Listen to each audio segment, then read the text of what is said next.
Welcome to the AA Podcast, our little corner of the web where we are not afraid to discuss tough questions like, when did nutrition, health, movement, and stress management become alternative medicine? Where we embrace challenges in all aspects of life to become healthier and stronger versions of ourselves. And where food and movement are the best kinds of medicine, and cooking meals at home is a revolutionary act. Hello, and welcome back to another episode of the AA Podcast. This is Ashley Olson. And I'm Andrea Crane. We are continuing our little series on men's health with part 2. And today we are going to talk all about testosterone. So that should be kind of spicy. But before we get into that, let's share our weekly Bible verse. And mine is coming from 1 Corinthians 16:13. And it says, "Be watchful, stand firm in the faith, act like men, be strong." All right, and mine is also from 1 Corinthians 15:8. Therefore, my dear brothers and sisters, stand firm. Let nothing move you. Always give yourselves fully to the work of the Lord, because you know that your labor in the Lord is not in vain. Amen. All right, Andrea. So if you have Yes. not already gone back to the first episode and listened Mm-hmm. to that on men's health, we talk about some basic things that men need to be aware of, thinking about Mm-hmm. some blood markers, some things that they can do naturally for their health and longevity in Mm-hmm. their 20s, 30s, and even 40s.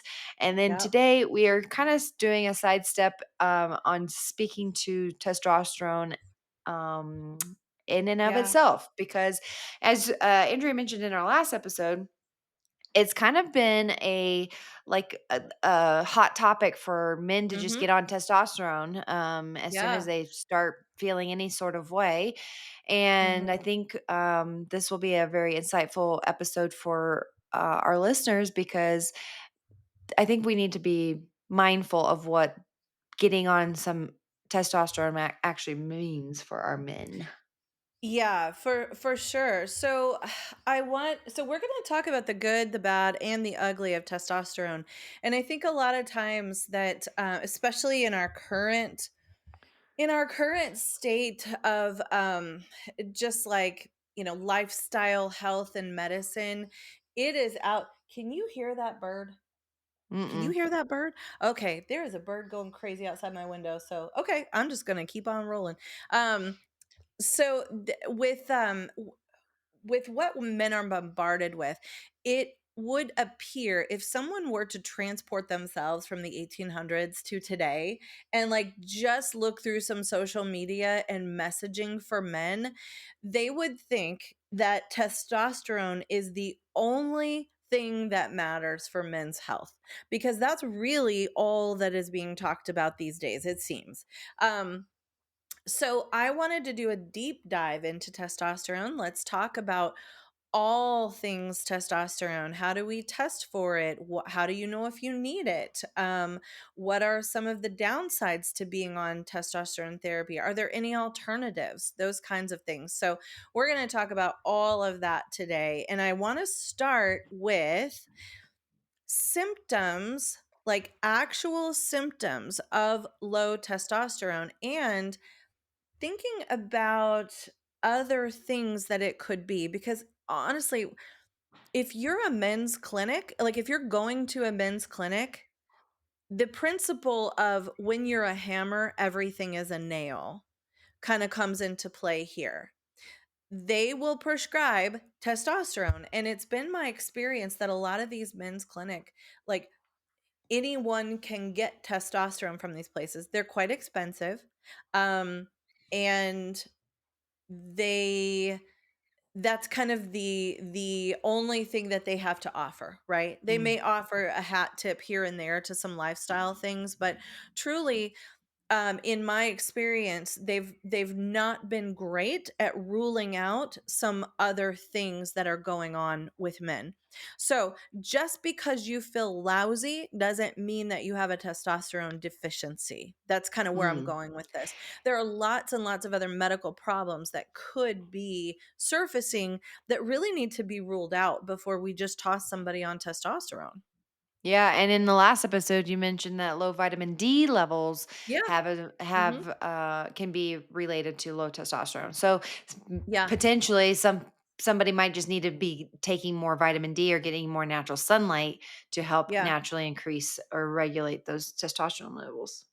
Yep, absolutely. Absolutely.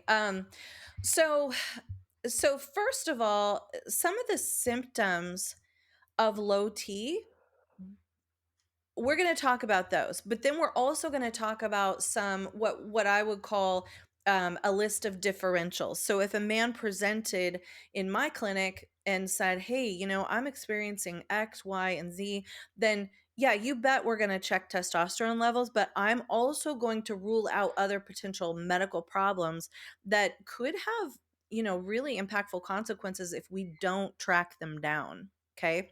So symptoms of less of low testosterone for men, a lot of times, again, this is kind of where the public messaging comes into play.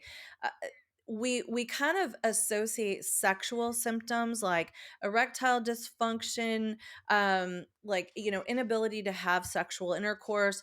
We relate that to low testosterone, but honestly, sexual symptoms are a late effect of low testosterone. So we want to uncover this problem when it is still early. All right. So I do ask about things like morning erections. Lack of morning erections for a male is a telltale sign that there may be something wrong with testosterone levels. But again, sexual symptoms are a late side effect. So, more common would be things like, nebulous things like low energy, piling on of visceral fat, right? Like getting that spare tire despite no dietary changes, no real changes in lifestyle, but yet your body composition is noticeably changing for you. Um, Poor sleep. Poor sleep can also be associated with low testosterone. Poor workouts. This is one of the early signs. All right. So I want you, any men listening out there, I want you to pay attention to this. So poor workouts and poor recovery, where you feel like, okay, I'm now used to working out. I'm noticing that I'm not recovering from these workouts. Like I'm really like fried for days and days after this workout, which when I used to bounce back a little quicker. Or if your gains are plateauing, like if you're in your 30s, 40s, 50s, and you find that I'm not making any gains at all, I'm plateauing and I'm not able to progress any further, then that could be a testosterone issue.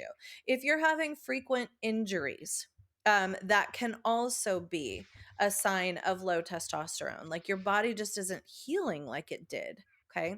So those are some really common side effects of low testosterone. However, these are also side effects uh, that are associated with any number of medical conditions. So again, if a man comes in and starts to lay out some of these symptoms, or I'm asking about these things, and he's like, yeah, yeah, I would say that that is definitely happening to me. Then I would definitely look at thyroid.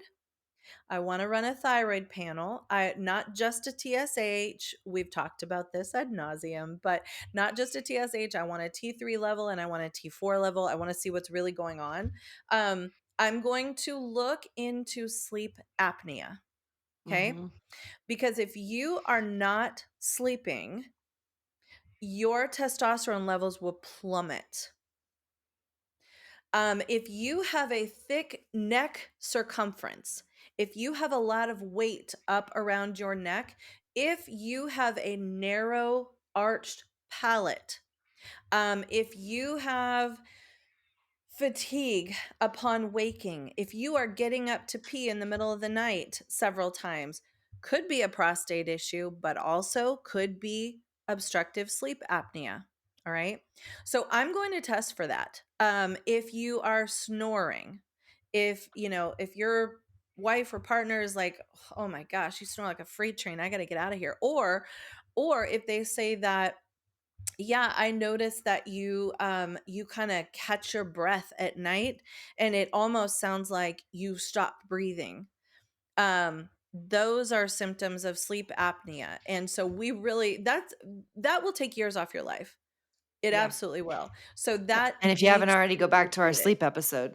You betcha. You betcha. Also, some of these symptoms that I mentioned, they are present in clinical depression. Okay. Mm, So men don't get screened for depression nearly as often as they should. And also, I think it's kind of taboo in our society for men to talk about these things, mhm, and I know that we've come a long way in terms of mental health and just normalizing the conversations around mental health.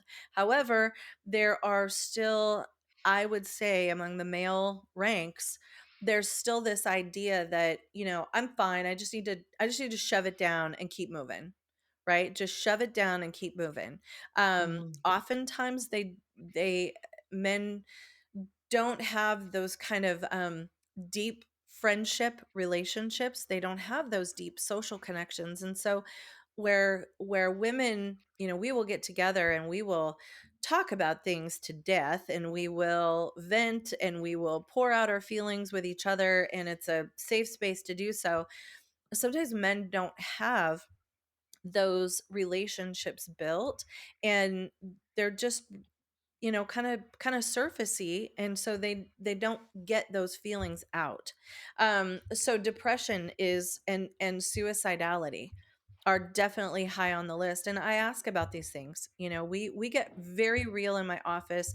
Um I love my male patients. Generally, they come in because their wives or girlfriends or women in their lives, sometimes their mothers, uh you know grab them by the ear or the nose and force them into my office. But once we get in there, we can have really, really good conversations with the understanding that this information goes nowhere else. It goes nowhere else. You and I are talking about your clinical scenario, and that's it. And so I am trying to help you to recover the best amount of health that we can for you and for you to feel your very best. And I have found that men are quite honest with the way that they're feeling when they have a safe environment to do so. Um, mhm. I love my male patients. Also, these things that we mentioned, these symptoms could be a side effect of medication. All right. So maybe you're over medicated for blood pressure. Maybe there are lots of medications that can cause these problems as well. So alcohol is a problematic substance. It can lead to all of these things. It can lead to poor workouts and recovery and poor sleep and frequent injury and poor sexual Depression. performance. Depression. Oh my gosh. Yeah, I mean, low energy. Yeah, it's just visceral fat. I mean, come on. So there's a reason it's called a beer belly. So Mhm. and then also untreated hypertension. You can start to get some end organ damage if blood pressure is sustained at high levels without being looked at and treated. Also, I have to mention cancer. So, cancer, malignancies can masquerade as low energy, uh, poor sleep, poor workouts, recovery, plateaus, frequent injury. Okay, all of these things can be a result of a hidden malignancy. Okay, so those are the things that I'm going to test for and rule out, and this is why primary care is so critical, and this is why I really believe in what I do. It's not just going in and saying, hey, I feel this way, I need a prescription for testosterone. Well, what if there is a malignancy? What if there is obstructive sleep apnea? If you throw testosterone at the situation, you could be in worse trouble than you were. Mhm. Um, Testosterone can initiate growth factor, which can make malignancies worse. Testosterone in the presence of obstructive sleep apnea can make it worse. And we'll talk about why when we talk about some of the drawbacks of testosterone therapy. Okay. Um, so how do we test for testosterone for this particular hormone? How do we determine if a man is actually low in testosterone? Well, we look for a morning testosterone. I like to get morning hormones, cortisol, that kind of thing. I like to get it drawn around 8 a.m. Okay. Any longer than that, and we start to get to a daytime physiological low. So I want to catch it at its peak and see where that's at. So I need a morning total on 2 separate days. I also want to look at that sex hormone binding globulin. So I talked about this in the last episode. I want a total testosterone, I want a free testosterone, and I also want to look at sex hormone binding globulin. How high is that? Are you inordinately high in this because of stress? That absolutely will impact my plan of care for you. I also potentially want to look at something called luteinizing hormone and follicle stimulating hormone. We often talk about these two tests in conjunction with women and fertility. However, it's the same two hormones in men that initiate sperm production or spermatogenesis. So I want to look and see, are those hormones present? And if so, in what levels? Now, there is this idea. So the American Urological Association, they're kind of the conventional med, all things urology association, and they say that anything less than 300 nanograms per deciliter of total T is a reasonable cutoff. So if someone is having symptoms, but they are above 300 in their total testosterone, then sorry, you're out of luck. You've got plenty of T. However, in a functional sense, I have men that if they are of the right age, and if they are of the right symptom profile, then I will initiate some testosterone therapy if other parameters are in place and they're really feeling crummy and they might be above 300. Then we might talk about some testosterone therapy. But there are lots of factors that go into this. Now, if someone is, in their 30s or 40s, I'm going to do everything that I can to keep them off of testosterone. And let's talk about why. All right. So, follicle stimulating hormone and luteinizing hormone, those two kind of ancillary sex hormones that I'll test for sometimes if I need to. That is what comes from the pituitary in the brain that tells the testes, hey, we need to make some testosterone. All right. Now, if you give exogenous testosterone, that's from outside the body. If you give injectable testosterone, and if you and nobody knows how much you have to give in order to completely shut off LH and FSH in the body, but there is an amount from which you cannot return. So once you start testosterone therapy by injection or cream or gel or whatever you're using, there is a time, and it's unique for every person, but there is a time where your brain will say, okay, we're not making anymore. We are Mm. shutting down So then luteinizing hormone. you're in a You're constant cooked. state of a crutch. Yeah. That's exactly right. You are cooked and you'll be on it forever, or you'll just feel like absolute garbage. A man with no testosterone feels like trash. They are depressed. They can become highly suicidal. They have, there all of those problems that we talked about. It just exacerbates all of those problems. So it's a recipe for misery to start a man on T too early. Mm. Because now, if someone goes to a men's clinic and they, do a couple months of testosterone injections and then they're like, Oh boy, I don't know about this. I've done some reading and I may be on this forever and I don't want to be on this forever. I'm too young for this.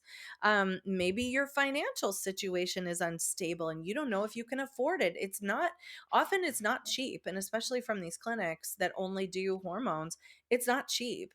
And so what if you can't afford it? Then what are you going to do? So maybe they come off of it. Now, after 2 months, is it too late? We don't know. We don't know. They may come off of it and bounce back and be fine, but they may not. So yeah, it's a fine line and you want to walk it with your eyes wide open. Now, if you've got someone who is if I have someone in their 30s and they've got really low levels of T, like maybe in the hundreds of total testosterone, they feel super lousy and they do not want children. All right. They fertility is not an issue for them. Maybe they've had all the kids they want or they don't want any children. Um, and we've tried every other thing that I can throw at the situation. And I have a toolkit that I can throw at this situation, believe me. If we've tried all of that, then will I initiate testosterone therapy? Yes, I will, but it's a very thoughtful process. Mhm. Very thoughtful. So I just want to encourage men to, this isn't the be all end all. There are lots of things that you can do to increase your levels of testosterone. And I want to talk about that today. It will, and I briefly mentioned this, but I just want to make sure that this gets somewhere in this episode. It will wreck your fertility. Okay. So if you plan on having more kids, testosterone therapy is not someplace you want to go. Okay. Now let's talk about lifestyle levers. Okay. So we talked in the previous episode about vitamin D. So I'm going to test your vitamin D as well. And if your D is low, we are going to throw a lot of vitamin D at the situation. And that can increase testosterone. Now, if where do I want to put this in this episode? Okay, Ashley, help me remember. I need to get back to obstructive sleep apnea Uh, and why that is so dangerous with testosterone. But I don't want to talk about it right now. But just uh, make sure we don't leave without talking about that. Okay, so low vitamin D correlated with decreased levels of T. Um, I also want to make sure that you are getting sleep. All right. So studies have shown that 1 week of sleep restriction in young men, 20s, 30s, 40s, dropped their testosterone by 10 to 15%. That is significant. So for every 100 points, let's say your T is normally at 400, this would potentially drop your T by 60 points after 1 week of restricted sleep. and we're talking restricted sleep, we're talking about less than 7 to 9 hours? Yep, less than 7 hours on a regular basis. Now, who is that? That's everybody. It's literally everyone. Mhm. Mm. Okay. So, also, if a man has a lot of weight to lose, if they have a lot of truncal obesity Mhm. around their midsection, that is also going to lower testosterone. It also will aromatize testosterone. What the heck does that mean? Well, within a male body, there is a conversion system in the periphery. If the body senses that, hey, we've got too much testosterone floating around in here, we're going to shunt that to the peripheral tissues and we're going to aromatize it, which means we're going to convert it to estrogen. Mm, get Okay, man that's not boobs. great. You can get gynecomastia. Yes, man boobs. All right. So that's a problem. So you want to maybe get some weight off. All right. That can increase your testosterone naturally. So we've talked about vitamin D, we've talked about sleep, we've talked about losing some of the truncal adiposity.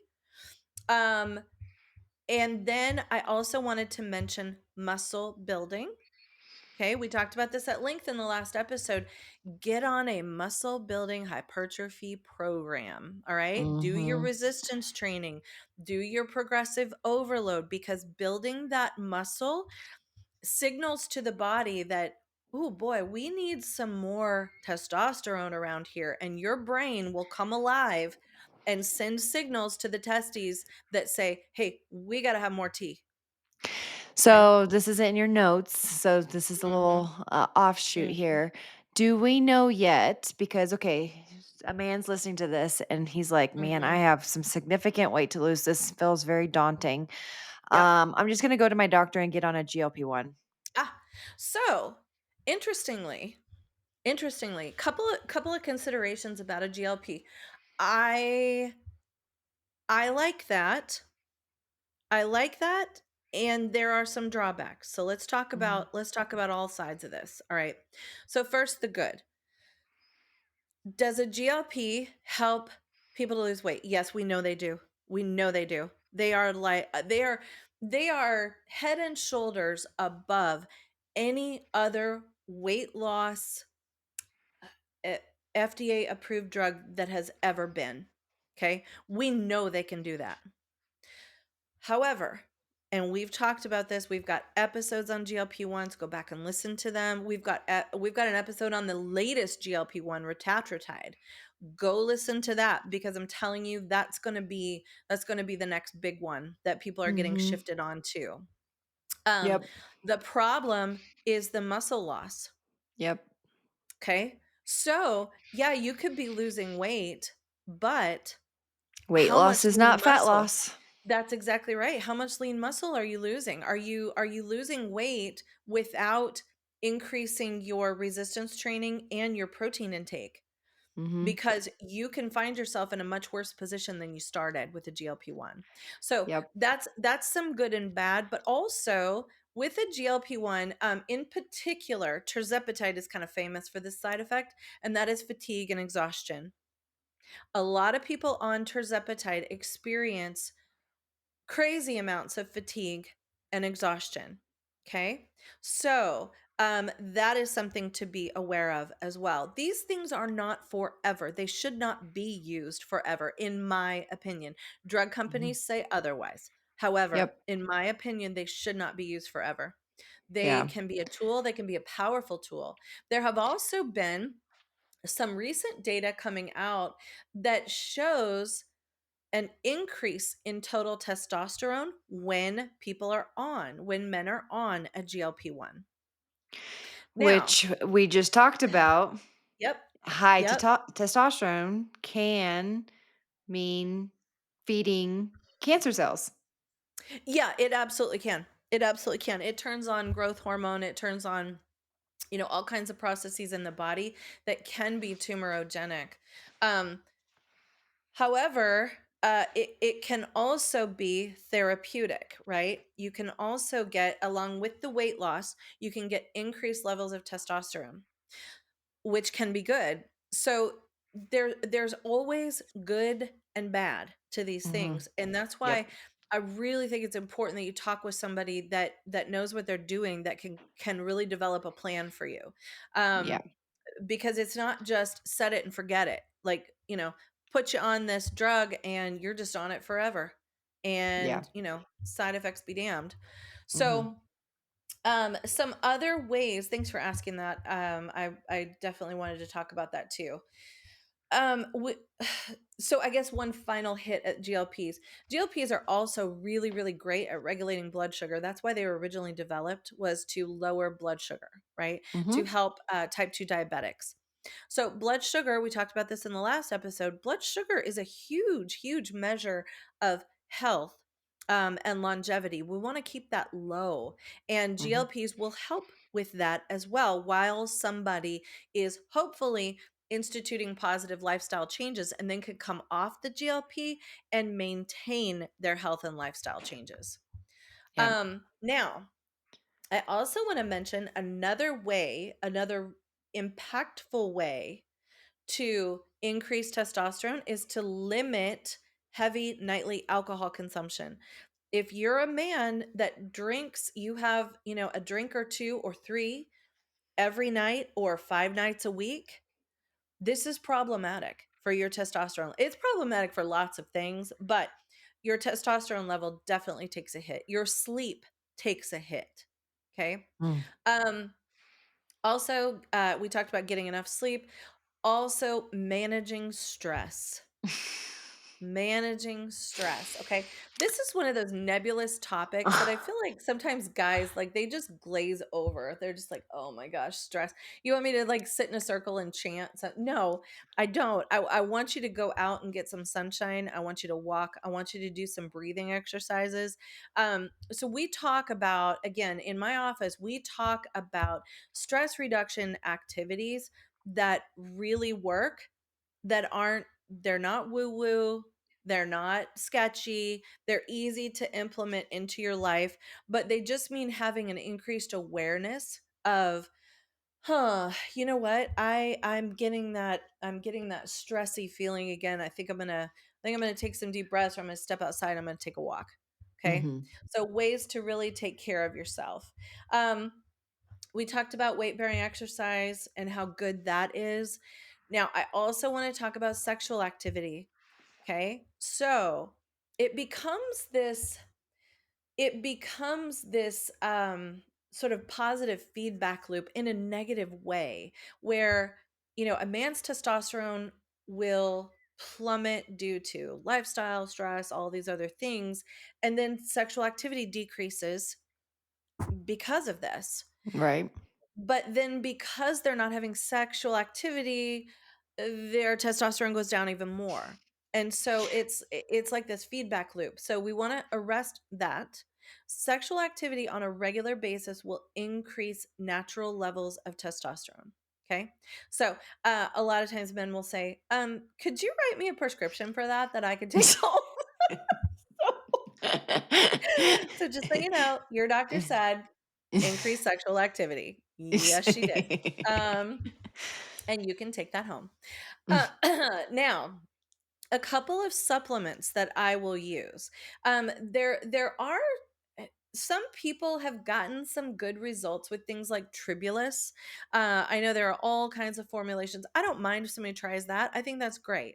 You can try tribulus. I will recommend that someone takes that men take fenugreek, 600 milligrams daily.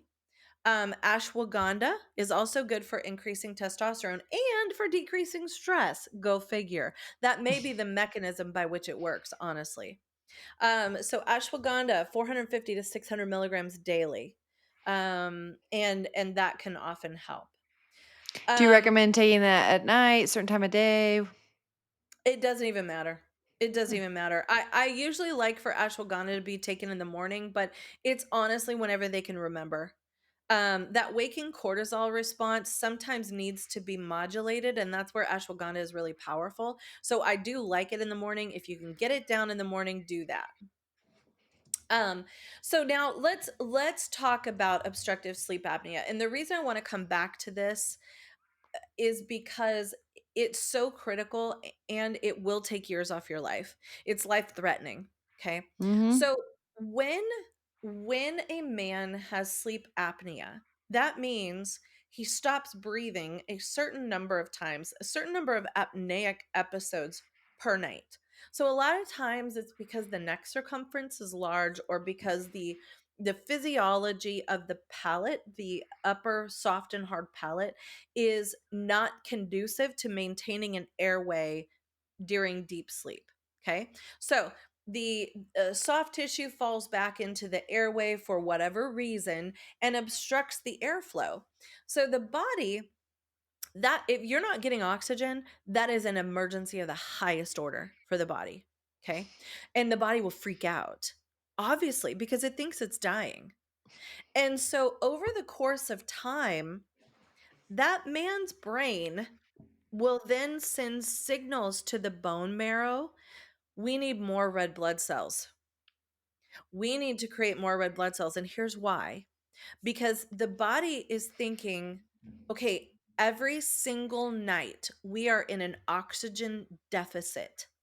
And so we need to create way more red blood cells to carry every single atom of oxygen that we can possibly get our little hands on. And so it will create an overabundance of red blood cells. Now, that can lead to sluggish blood. It can lead to clotting. It's a thickening of the blood because think about it. You're increasing the solid component of the blood, and that can make it a little, make you have a little more propensity to clot. All right. Anywhere blood pools or anywhere it becomes thick, there is a increased propensity for clotting. That's not good. That is heart attack. That is stroke. That is, all kinds of life threatening situations there can result. So, um, when a man gets on testosterone therapy, the next thing that we're going to talk about are the monitoring that goes along with that. So, testosterone is yet another thing that tells your body to create more red blood cells, right? Because we are putting you back into your younger male physiological state. We're giving you hormone levels that mimic when you were younger, and it will necessarily increase your red blood cell count. So now you've got the apnea increasing your blood cell count, and we've got the testosterone increasing your red blood cell count. And so you really put yourself at risk if you don't treat that sleep apnea first. Hmm. Okay. So that And it's she mentioned it in the last episode, but there's those pillars that we talked about. So the like the yeah. low hanging fruit that you guys should Yep, be, absolutely. uh, focusing on first before adding anything Mhm. else. Yep. Yep. So let's talk about some of the things that we monitor. So because testosterone increases your hemoglobin and hematocrit, that it tells your marrow, hey, we need to ramp up production of red blood cells. Um, because of that, every 90 days, I want to check a CBC and I want to see where the red blood cells are. Um, and then I also will monitor estrogen. Obviously, I'm monitoring testosterone free and total because I want to know what our therapy is doing. Hmm. I will also monitor prostate specific antigen or a PSA.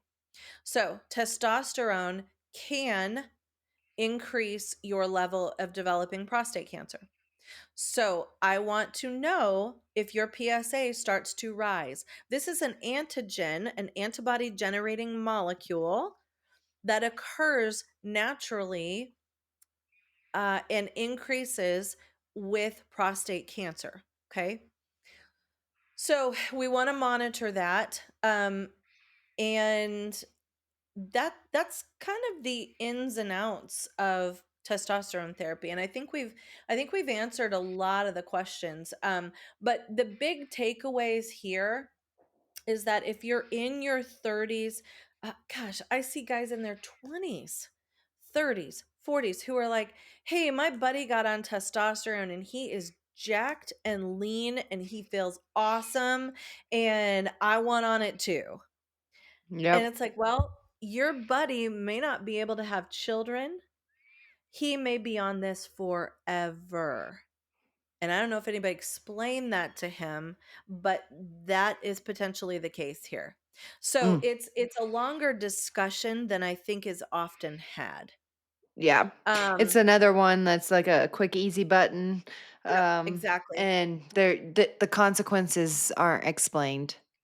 Yep. Oh, and there's you know what? There is one more thing. There's one more tool in my toolkit. So there there are some medications that I will use in younger men that are really effective. They're prescription medications, but they will increase follicle stimulating hormone and luteinizing hormone so that you get that natural increase in testosterone without giving exogenous testosterone, because if I you don't have to be on that drug forever. Your body will take over. You won't lose your natural testosterone ability. Okay, you will actually just increase those hormones that ask for more testosterone. So that is a possibility too. I've used those medications with great success.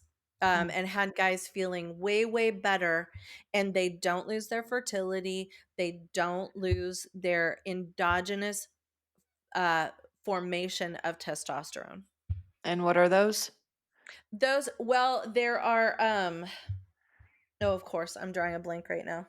Well, while you They think are about that used too yeah. Well, you think about They that are too, we talked about obviously prioritizing protein, but I don't think you mhm. mentioned minerals, like, so zinc from food? Oh, yes, zinc, testosterone is a zinc heavy process to make testosterone. So you want to make sure that your zinc is optimized. 30 to 50 milligrams a day. I have people take it twice a week. I'm sorry, no. I have people take it 5 days a week and take the weekends off. Yep. Or you can pulse it 3 weeks a month and take that final week off. Yes. Okay. Yeah. So there, yes, clomiphene. Thank you, internet. Clomiphene is the one. Now there is a new form of clomiphene called N-clomiphene. I usually have to send this to a compounding pharmacy, but I like it better. I get better impact from it. So that is a drug that increases follicle stimulating hormone, and retains fertility. Like, it's a really, really great option that a lot of these places aren't using, and I don't know why. They're Mm. great options. Yeah. Awesome. Well, this was super insightful. I don't Good. know. I mean, I hope that people understand now how, you know, just getting on a testosterone replacement therapy is not Mhm. necessarily the Yeah. answer for everyone. And Right. that there are literally things that you can be doing both in your lifestyle, diet, Mhm. and then maybe even some supplements that can be very beneficial in helping naturally increase that testosterone if that's Mhm. what you need to be doing. But I think the bottom line from the last two episodes, and I think from most of our episodes that have to deal with any type of hormone or health related, is getting Mhm. regular blood work and not just Yeah. getting like just your baseline stuff, but like digging a little Mhm. bit deeper and making sure that you're getting these panels that Andrea's talked about. And if you don't have Mhm. somebody that, maybe your PCP is not about getting these things because, oh, that's not necessary at your age, or, Yeah. oh, well, we can look at these things instead. Mhm. I would challenge you to question Yeah. those, Find somebody else. Find find somebody somebody else. else. Yeah. I mean, there, if you have a PCP that is willing to have a conversation with you. Yeah. If they are, then absolutely say, "Hey, I've been reading and I've been listening to some stuff, and I think I'd really like to know what these numbers are. Yeah. And I'd like to know if I have a problem here." And hopefully they will say, "Well, yeah, you know what? I respect your autonomy," and they will engage you in some shared decision making, and you can come to a care plan together. If they are not the person that you can have that conversation with, you need to go find somebody else. Agreed. Yep. Bottom line. Yes, So ma'am. next time, Ashley, next time we're going to be talking about some mental health issues with men. Ooh. And we're also going to talk about specifically those decades in the 50s and 60s.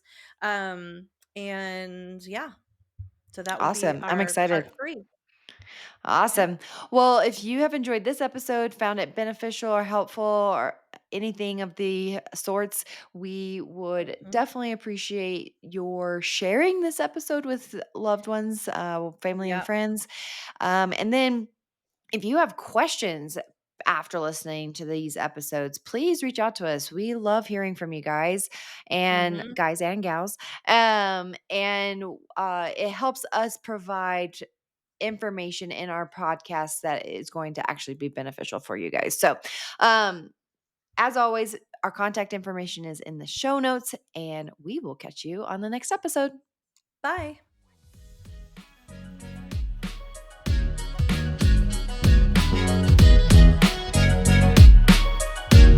The content provided in the AA podcast is intended for informational and educational purposes only. The podcast is not a substitute for professional medical advice, diagnosis, or treatment. Always seek the advice of your physician or other qualified health provider with any questions you may have regarding a medical condition. The information and opinions expressed in this podcast are solely those of the individuals involved and do not constitute medical advice.